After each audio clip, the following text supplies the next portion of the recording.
Hello everyone and welcome back. ये हमारे digital marketing की जर्नी का तीसरा स्टॉप है। इस वीडियो में मैं आपको बताऊंगी सर्च इंजन ऑप्टिमाइजेशन यानी एसईओ के बारे में और इसके बारे में जानना क्यों ज़रूरी है। तो शुरू करते हैं। इस मॉड्यूल में हम एसईओ डिफाइन करेंगे, आपको सर्च इंजन के जनरल कॉन्सेप्ट्स बताएंगे कि कैसे सर्च इंजन्स काम करती हैं और एक बहुत ही useful tool Google search console के बारे में बताएंगे। फिर हम थोड़ा एसईओ में डीप डाइव करेंगे। हम पता करेंगे कि कितने तरह के एसईओ होते हैं, कौन से कब काम में लिए जाते हैं और हम एसईओ का रिसर्च कैसे कर सकते हैं। सबसे पहला सवाल, व्हाट इज़ एसईओ? आखिर ये एसईओ है क्या? The practice of optimizing a website to improve its visibility in search engine results. आज की हमारी दुनिया सर्च इंजन्स पे टिकी हुई है। हमें कभी भी किसी भी चीज़ के बारे में जानकारी लेनी हो, हम फटाफट अपने मोबाइल पे या लैपटॉप पे या कंप्यूटर पे सर्च इंजन खोलते हैं, मोस्टली गूगल, और उसमें जाके अपनी क्वेरी डालते हैं और उसके रिजल्ट्स देखते हैं। अब ये रिज़ल्ट्स ऑप्टिमाइज़ करना कोई भी वेबसाइट के लिए ज़रूरी है कि वो इन रिज़ल्ट्स में विजिबल हो। तो उस वेबसाइट को कैसे ऑप्टिमाइज़ किया जाता है, ये चीज़ सर्च इंजन ऑप्टिमाइजेशन होती है। और क्यों ज़रूरी है? Why is it important? Because most users only click the top links on the first page. हमारे में अटेंशन स्पैन बहुत कम होता जा रहा है। हम चाहते हैं कि फटाफट हमें रिजल्ट्स मिले और हम फटाफट अपने आंसर्स देखें। मोस्ट यूज़र्स हमारे जैसे सिर्फ जो पहले पेज पे सर्च इंजन रिजल्ट्स के लिंक्स आती हैं, हम उन्हीं को देखते हैं। हम इनफैक्ट आजकल तो जब एआई का समरी आता है गूगल के रिजल्ट्स में, तो हम सिर्फ उसी को पढ़ के आगे बढ़ जाते हैं। पर एटलीस्ट हम चाहेंगे कि हमारी वेबसाइट टॉप पेज पे आए, तो उसके लिए हमें एसईओ करना ज़रूरी होता है। तो सर्च इंजन्स कैसे काम करती हैं? हम गूगल का एग्जाम्पल लेंगे और आपको बताएंगे कि वो 3 स्टेप्स इस प्रोसेस में क्या होते हैं जिससे गूगल अपने सर्च पेजेस डिस्प्ले करता है। इन्हें क्रॉलिंग, इंडेक्सिंग और रैंकिंग बुलाते हैं। तो एक एक स्टेप को डिटेल में देखते हैं। तो पहला स्टेप है क्रॉलिंग। इसमें क्या होता है? Search engines use automated programs called web crawlers और spiders to navigate the web. ये स्पाइडर्स का एग्जाम्पल लिया जा रहा है, जैसे कि एक स्पाइडर वेब बनाता है और उसमें हर पॉइंट पे जाता है। वैसे ही कुछ सॉफ्टवेयर प्रोग्राम्स होते हैं जिनको वेब क्रॉलर्स बुलाते हैं और उनका काम है पूरे जो वर्ल्ड वाइड वेब यानी कि इंटरनेट को क्रॉल करके सारी इंफॉर्मेशन इकट्ठा करना। These crawlers visit websites, follow links and collect information about web pages. यानी ये क्रॉलर्स जाते हैं एक वेबसाइट से लिंक को फॉलो करके दूसरी वेबसाइट पे जाते हैं। इस तरह हज़ारों सैकड़ों वेबसाइट्स को क्रॉल करके उनकी इन्फॉर्मेशन इकट्ठी करते हैं और उस इन्फॉर्मेशन से क्या करते हैं, वो नेक्स्ट स्टेप है इंडेक्सिंग का। Once web pages are crawled, the search engine stores the information in a massive database called an index. तो जब सारी इंफॉर्मेशन क्रॉलिंग के स्टेप के द्वारा इकट्ठी हो जाती है तो उसे एक बहुत ही बड़े डेटाबेस, एक बहुत बड़े डेटा स्टोर में स्टोर की जाती है, जिस स्टेप को हम इंडेक्सिंग बुलाते हैं।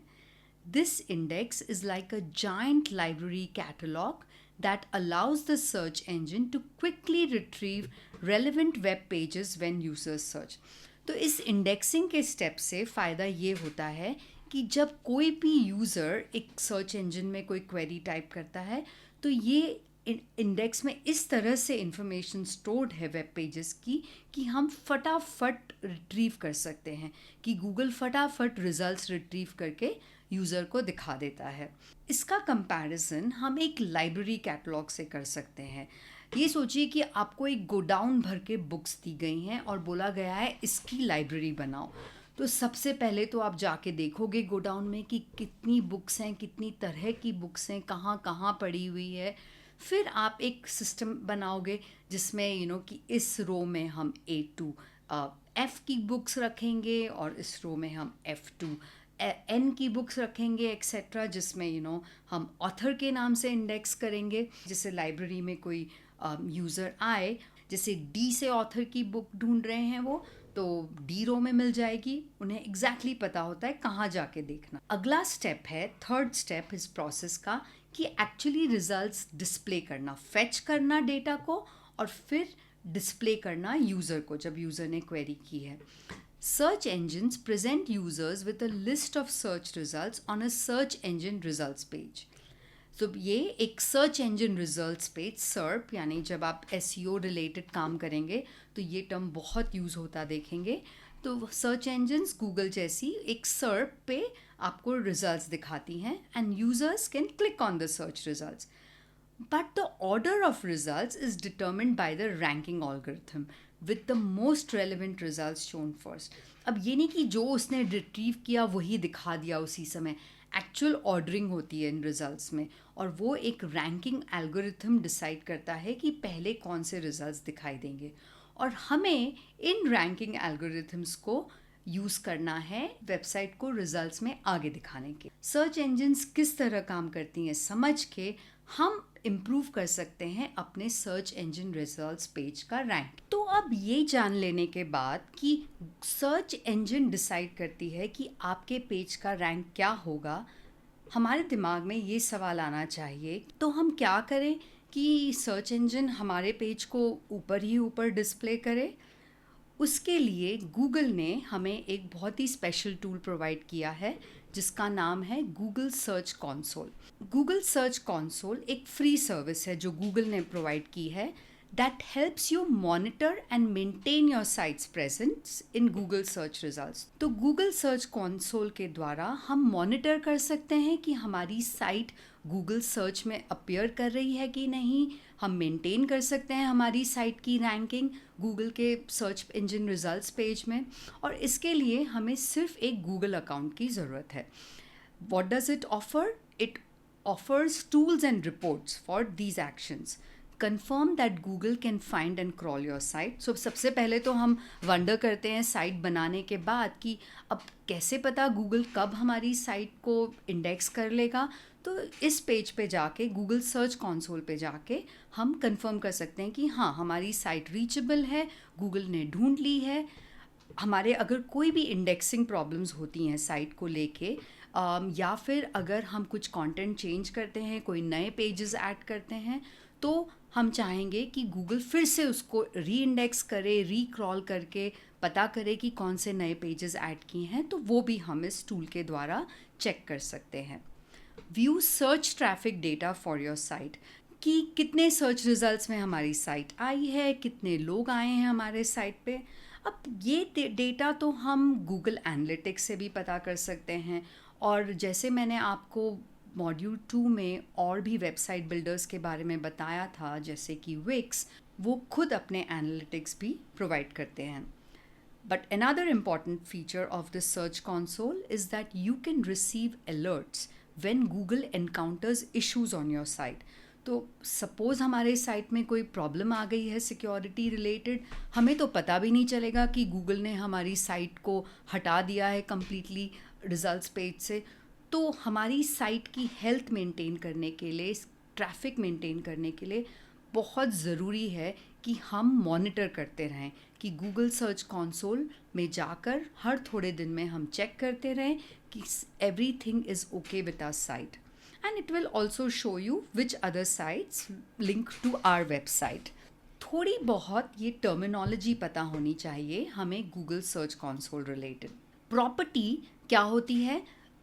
It's a generic term for a website that you add to your search console account. तो जब आप अपने सर्च कंसोल पे जाएंगे तो वहाँ पे आप ये देखेंगे ऐड अ प्रॉपर्टी का ऑप्शन। मैंने हमारी क्वेस्ट सेंटर की वेबसाइट को ऐड करा है ऑलरेडी। मैं हमारी कैफ़े हेवनली, जो हमारी गूगल साइट है, उसको भी ऐड करना दिखाऊंगी आपको। And most important first step is that it will ask you to verify ownership. Proof that you own the website referred to in your search console account.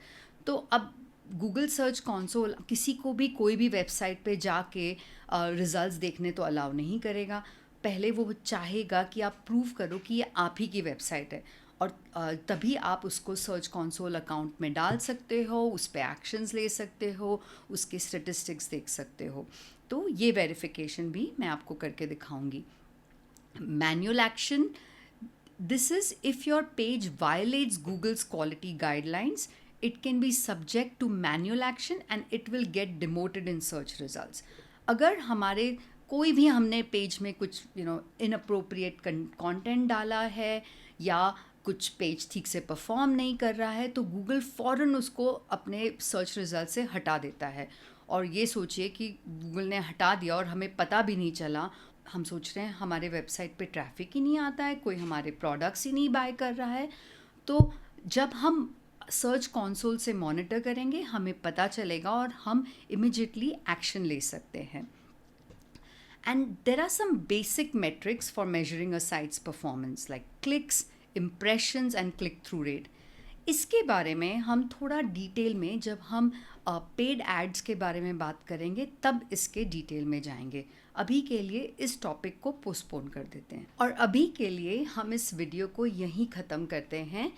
इसके अगले वीडियो में मैं आपको सर्च कंसोल को setup करना और उसके reports को समझना बताऊंगी. So talk to you soon.